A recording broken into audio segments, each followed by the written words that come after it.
लेकिन कोई भी काम जब आप पहली मर्तबा करते हैं तो उसको करने में अलग अलग तरीके की प्रॉब्लम्स आती हैं, अलग तरीके के इश्यूज़ आते हैं। इसी तरीके से अगर आपने पहले कभी घर से काम करते हुए अपनी कंपनी के लोगों को मैनेज नहीं किया तो हो सकता है आपको थोड़ी सी प्रॉब्लम्स फेस हों या आपको डिफ़िकल्टीज़ आएँ और आपको मैनेज करना मुश्किल हो। लेकिन आपको घबराना नहीं है और आपको कोई अपने आप को टेंशन में डालने की ज़रूरत नहीं है। आप उसको बहुत आराम से और अच्छे तरीके से मैनेज कर सकते हैं। और मैनेज अपने इस काम को मैनेज करने के साथ साथ आप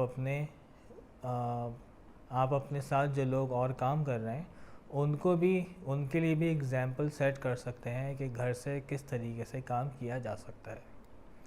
सबसे पहले हम डिस्कस करते हैं इसके अंदर कि जब आपकी कंपनी ने आपसे कहा कि आपको घर से काम करना है तो आपको किन चीज़ों का सबसे पहले ख़याल करना है। आने वाली वीडियो में हम ये सीखते हैं। शुक्रिया।